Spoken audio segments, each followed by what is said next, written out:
नमस्कार, स्वागत है आप सभी का ज़ेप सीयूईटी में। जैसा आप सभी जानते हैं कि आपका दिल्ली यूनिवर्सिटी का ऑफिशियल काउंसलिंग पोर्टल सीएसएएस कुछ नहीं है, बहुत बच्चे कंफ्यूज हो रहे हैं। सीएसएएस बस एक फॉर्म है, आप मान लीजिए दिल्ली यूनिवर्सिटी में अप्लाई करने के लिए। आप सभी ने अभी तक सीयूईटी का पेपर दे दिया था, बट आप लोगों ने सीयूईटी के लिए एनटीए की वेबसाइट पे रजिस्टर किया था। अब जो रजिस्टर होगा वो हर एक यूनिवर्सिटी के पोर्टल पे होता है। जैसे उनमें से एक यूनिवर्सिटी है दिल्ली यूनिवर्सिटी, एक है बीएचयू बनारस हिंदू यूनिवर्सिटी। हर एक यूनिवर्सिटी के काउंसलिंग पोर्टल का मतलब होता है उनका एप्लीकेशन फॉर्म। आपको इंडिविजुअली भरना पड़ेगा कि मैं इस यूनिवर्सिटी में जाना चाहता हूं, इसमें जाना चाहती हूं। जिसमें भी आप जाना चाहते हैं उसमें से जो दिल्ली यूनिवर्सिटी है उसका जो बस रजिस्ट्रेशन फॉर्म है उसका नाम है सीएसएएस। वो एक काउंसलिंग पोर्टल है, उसमें आपको जाकर रजिस्टर करना है, दैट्स इट। ये पोर्टल फाइनली ugadmission.uod.ac.in जो अभी तक चल नहीं रहा था वो फाइनली लाइव हो चुका है। Registrations have already begun. As I see with every form, इस पर्टिकुलर वीडियो में आप लोगों को मैं स्टेप बाय स्टेप बताऊंगा कि कैसे आप लोगों को एक पूरा फॉर्म भरना है, किन बातों का ध्यान रखना है, किन चीजों का बहुत बहुत खासकर ध्यान रखना है, उन सभी के बारे में बात करेंगे। पूरी video step by step form filling की है। ये ध्यान रखिएगा, जैसे मैं हर फॉर्म के साथ बोलता हूं, do not be in a Hari, do not be कि मैं आज ही फॉर्म भर दूं, ले लो एक दो दिन, हो जाए चीजें क्लियर। अगर कोई दिक्कतें आ रही हैं आपको पता चल जाए, वो दिक्कतें अथॉरिटीज ठीक कर दे, फिर 2 से 3 दिन के अंदर फॉर्म भरिए। वैसे भी इस फॉर्म की आपको एज सच अभी तक डीयू ने कोई भी last date as such announce नहीं करी है, क्योंकि ये फॉर्म आराम से बहुत लंबे टाइम तक खुलता है।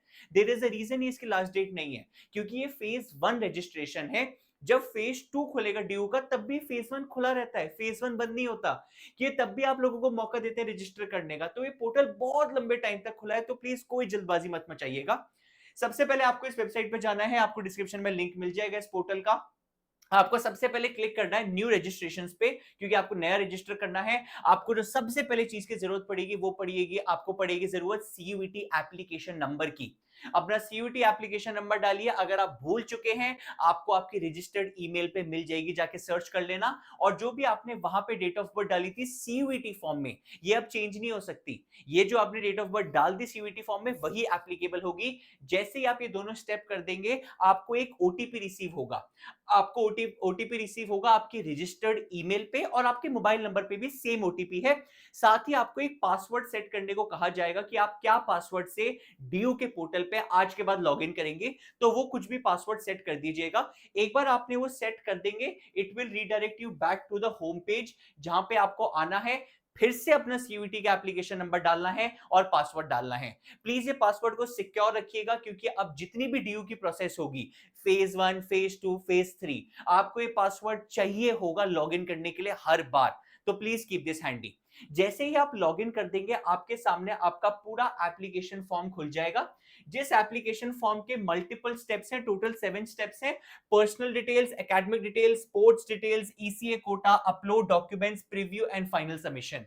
सबसे पहले आपको अपनी पर्सनल डिटेल्स डालनी है, जहां पे कुछ डिटेल्स ऑलरेडी प्री फिल्ड होंगी सीयूईटी फॉर्म से, जैसे कि आपका नाम, जैसे कि आपकी डेट ऑफ बर्थ, ये ऑटोमेटिकली उठाई जाएगी। जैसे आपका father name, mother name, automatically CUET के एप्लीकेशन नंबर से उठाया जाएगा, वो चेंज करने का मौका नहीं मिलेगा। जैसे कि आपका जेंडर प्री फिल्ड होगा, आपकी कैटेगरी वो भी प्री फिल्ड होगी, बट अगर आप चाहते हैं हम अपनी कैटेगरी बदल भी सकते हैं, कोई चिंता की बात नहीं है। लेट्स से सर मैंने ना सीयूईटी के फॉर्म में गलती से जनरल भर दिया, अब मैं ओबीसी भरना चाहता हूं, भर सकते हैं, चिंता मत करिए।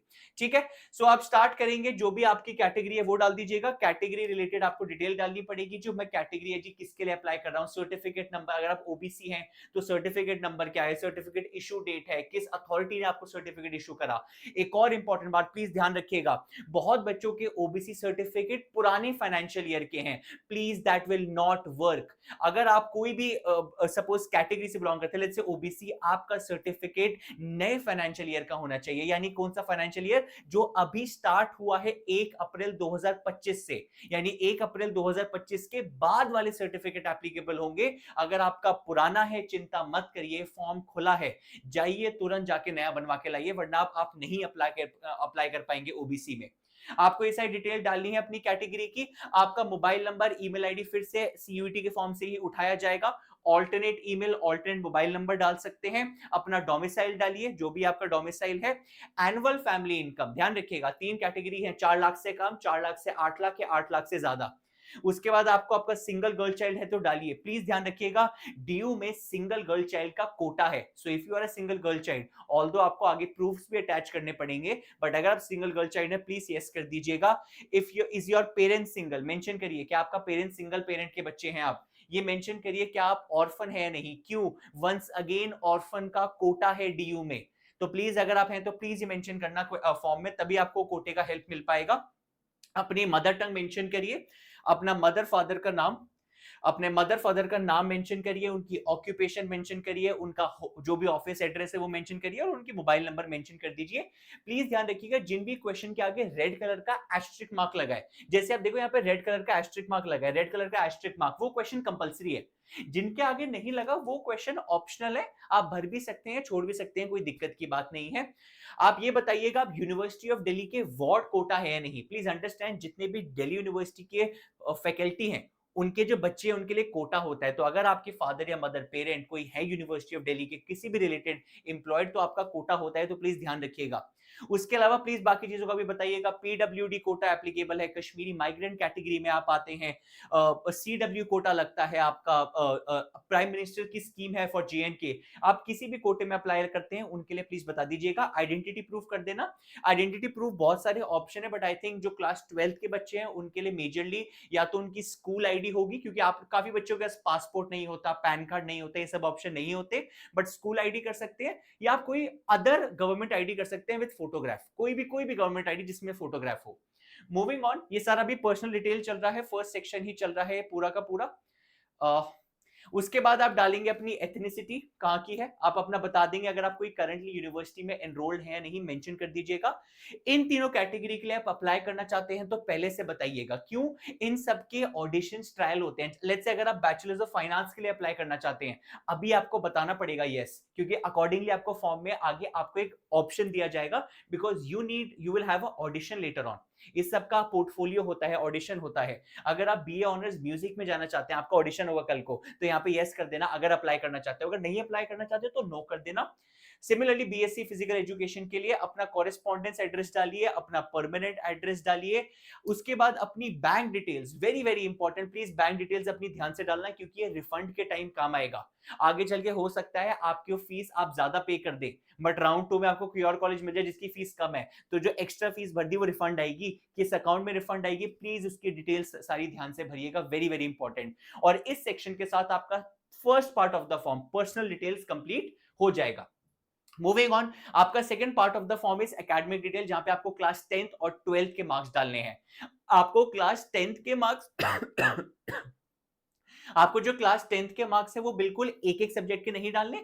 आप अपनी class 10th equivalent percentage correct up to 2 decimal places, 2 decimal places तक आप अपनी क्लास 10th की परसेंटेज बता सकते हैं। प्लीज ध्यान रखिएगा, अगर आप 1 डेसिमल तक डालेंगे एक्सेप्ट नहीं करेगा, प्रॉपर डालना पड़ेगा 95.64, दो डेसिमल तक डालना पड़ेगा। आपको क्लास 12 की डिटेल्स डालनी है, आपका क्या बोर्ड था, रिजल्ट स्टेटस, प्लीज ध्यान रखिएगा। जिन बच्चों का क्लास 12 का रिजल्ट आ चुका है, हो सकता है बहुत बच्चे शायद री दे रहे हो, पिछले साल उन्होंने दिया हो बोर्ड्स, उनका रिजल्ट आ चुका है। जिन्होंने इस साल भी बोर्ड्स दिया उनका भी रिजल्ट आ चुका है। आप सब पास्ड करेंगे, बोर्ड का रोल नंबर डालेंगे, ईयर ऑफ पासिंग डालेंगे, और फिर हर एक इंडिविजुअल सब्जेक्ट के मार्क्स डालेंगे एक एक करके।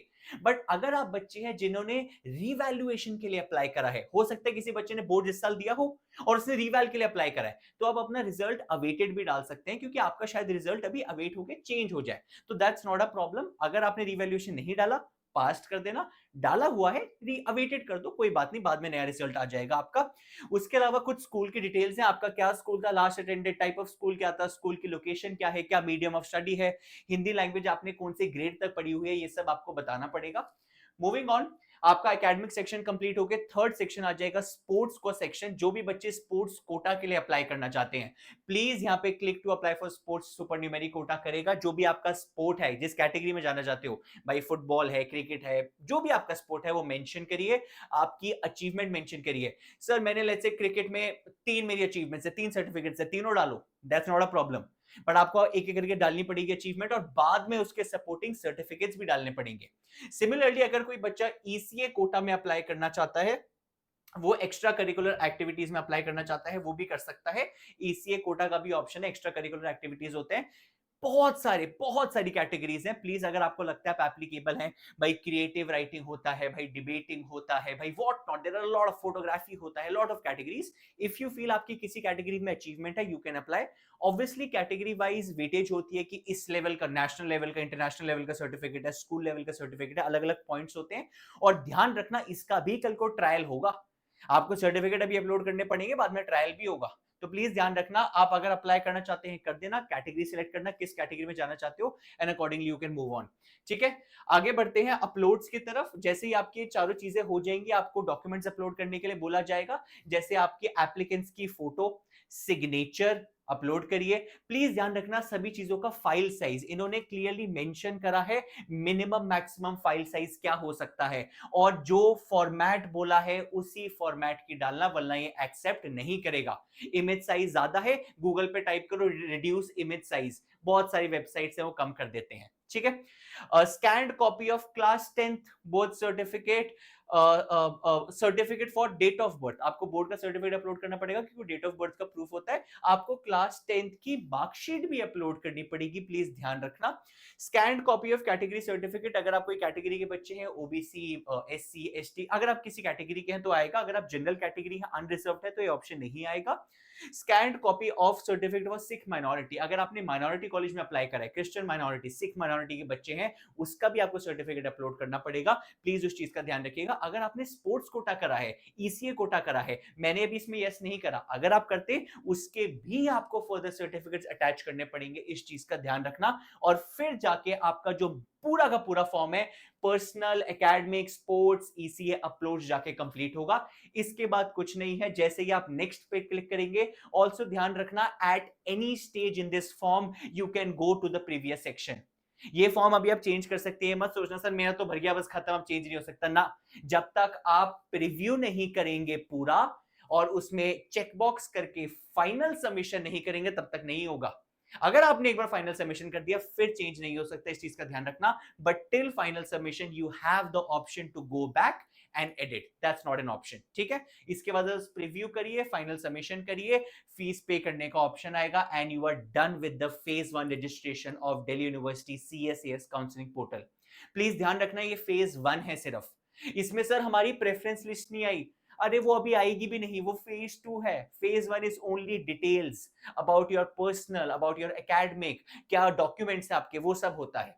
I hope the entire process is clear. जैसे मैं हर बार कहता हूं 2 से 3 दिन रुकिएगा, फिर ही फॉर्म भरिएगा, सारी इंफॉर्मेशन आने दीजिए। तब तक all the very best and timely भर लेना फॉर्म को। Take care, bye bye.